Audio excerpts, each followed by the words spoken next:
Hello दोस्तों, हमारे channel travelling kingdom में आपका हार्दिक स्वागत है। आज मैं आपको जिस देश के बारे में बताने वाला हूँ, वहाँ के प्राकृतिक सौंदर्य से बहुत ही कम लोग वाकिफ होंगे। इस देश के लोगों का स्वभाव जानकर आपको इससे प्यार हो जाएगा। इस देश की कॉफी दुनिया भर में सबसे ज्यादा लोकप्रिय है। साथ ही साथ इस देश में आपको कोई हाफ पैंट पहनता हुआ नजर नहीं आएगा। हम बात कर रहे हैं अफ्रीका महाद्वीप में मौजूद युगांडा देश की। आज इस वीडियो में हम जानेंगे युगांडा से जुड़े रोचक फैक्ट्स और दुर्लभ जानकारियाँ। तो चलिए बिना देरी किए हम इस वीडियो की शुरुआत करते हैं।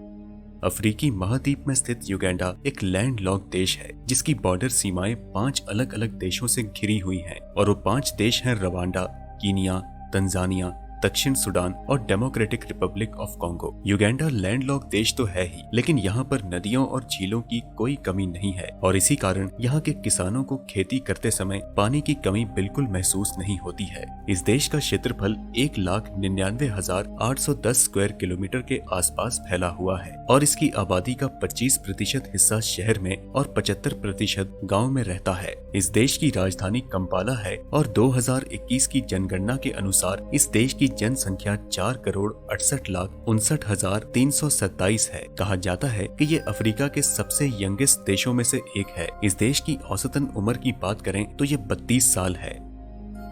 एक समय ऐसा था जब भारत और युगांडा बहुत ही अच्छे दोस्त हुआ करते थे, लेकिन 1972 में युगांडा की तरफ से कुछ ऐसा हुआ जिस कारण बहुत से भारतीय मूल के लोगों को इस देश को मजबूरन छोड़ना पड़ा। कहा जाता है कि इसके बाद कभी भी दोनों देशों में अच्छे संबंध नहीं बने। हालांकि आज भी इस देश में आपको भारतीय मूल के लोग मिल जाएंगे।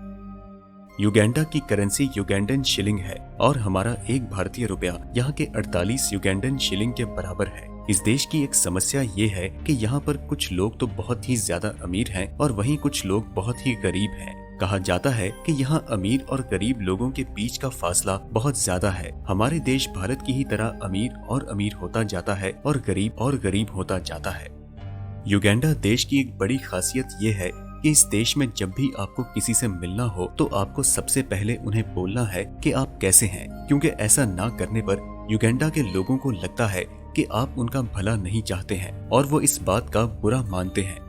खेती बाड़ी करना युगांडा के लोगों की कमाई का मुख्य साधन है। आपको बता दें कि इस देश की कॉफी दुनिया में सबसे ज्यादा लोकप्रिय है। यहाँ के लोग कॉफी की खेती बहुत ज्यादा करते हैं। यहाँ पर 2 प्रकार की कॉफी, अरेबिका और रोबस्टा को दुनिया भर में एक्सपोर्ट किया जाता है। यहाँ की कॉफी की क्वालिटी को दुनिया में कोई भी देश टक्कर नहीं दे सकता। यहाँ आने वालों के मुताबिक अगर आपने किसी लोकल कैफे से कॉफी पी ली तो उसके बाद आपको बाहर की कॉफी पीने का मन ही नहीं करेगा। इसके साथ ही यहाँ के लोग सुबह नाश्ते में रोलेक्स खाते हैं। ये घड़ी नहीं बल्कि यहाँ की सबसे पसंदीदा डिश है, जिसे आटे से बनाया जाता है और अंडे और अनेकों प्रकार की सब्जियां और चटनी डाली जाती हैं। अगर आप युगांडा घूमने आते हैं तो यहाँ की कॉफी और रोलेक्स का मजा जरूर लें।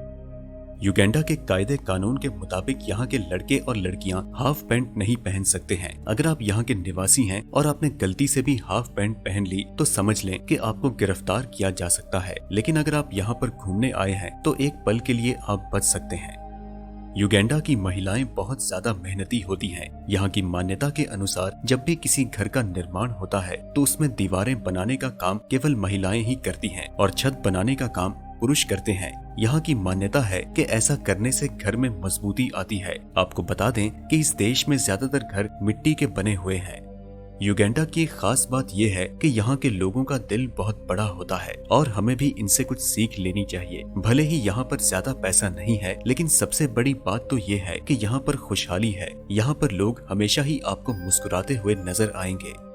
दोस्तों, इस देश के 1 या 2 बड़े शहरों को छोड़ दिया जाए तो आपको यहाँ पर गाड़ियाँ बहुत ही कम देखने को मिलेंगी। यहाँ के लोगों की पहली पसंद बाईसाइकिल है। वैसे भी कहा जाता है कि आप जितनी साइकिलिंग करेंगे उतने ही ज्यादा स्वस्थ रहेंगे।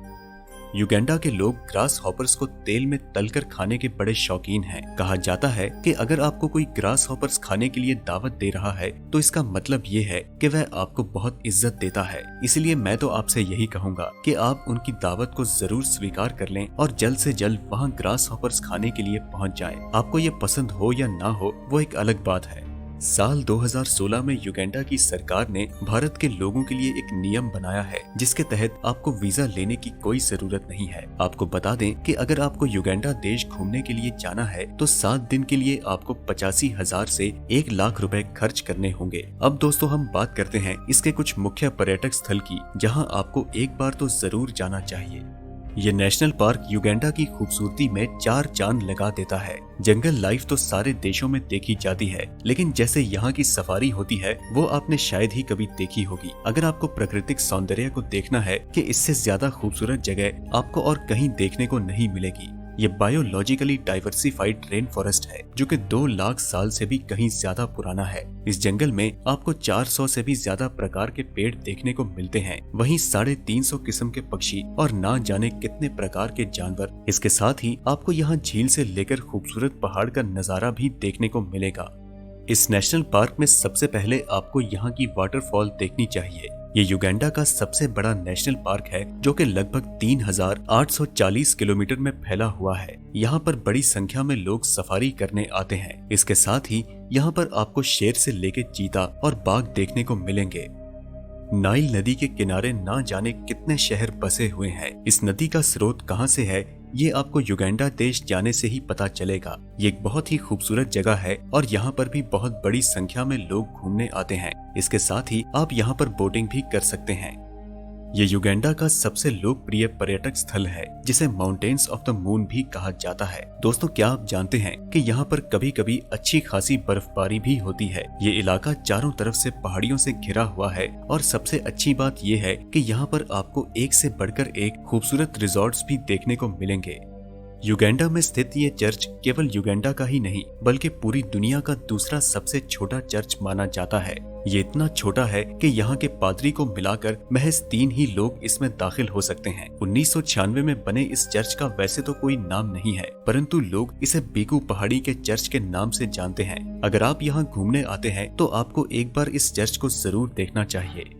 तो दोस्तों ये थी हमारी वीडियो युगांडा के बारे में। अगर आप भी युगांडा के बारे में कुछ जानते हैं और वहां से आने के बाद इस वीडियो को देख रहे हैं तो हमें अपने अनुभव कमेंट के माध्यम से जरूर बताएं। वीडियो पसंद आई तो इसे लाइक करें और अपने दोस्तों के साथ ज्यादा से ज्यादा शेयर करें। अगर आप हमारे चैनल पर नए हैं तो हमें सब्सक्राइब करें और बेल आइकन को भी दबाना ना भूलें, जिससे कि आपको हमारी आने वाली हर वीडियो की नोटिफिकेशन समय पर मिलती रहे। हम मिलते हैं आपसे अगली वीडियो में, तब तक के लिए नमस्कार।